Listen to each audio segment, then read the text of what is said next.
This is IQOO Neo 9 Pro, the most powerful phone in its price segment. So first of all, let's unbox the box. Inside you will find a transparent cover, a semi-active pin, 120W adapter, Type-C to C data cable.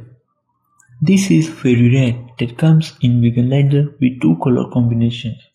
Towards the camera, the color is grayish-white and on the other side it's red, which makes the look of the phone very attractive. It also comes in black color for people who prefer minimal colors.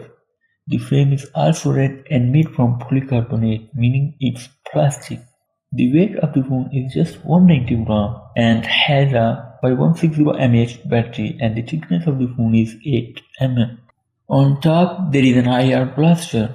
The left side is plain and on right side there are power and volume buttons.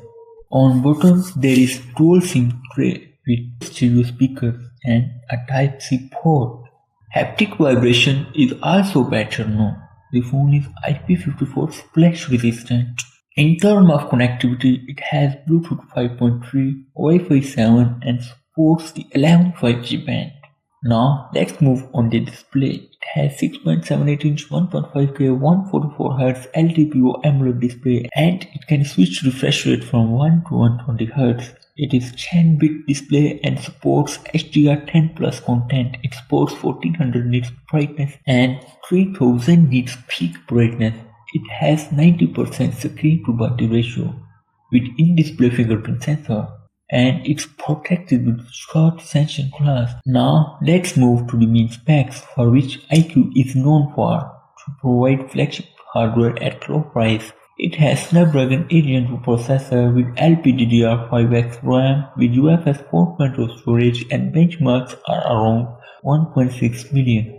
No doubt you can play any game at high performance, like on PUBG you can play 90 FPS on smooth and HDR extreme. It comes with Android 14 and FunTouch OS 14, and in future it supports 3 years of Android updates and 4 years of security updates. It has 50 megapixel main Sony sensor with OIS and 8 megapixel ultra wide and 16 megapixel selfie. It comes in 3 variants, 8128, 256 and 1256, starting from $400 US. So this was the review about IQOO Neo 9 Pro. Thanks for watching.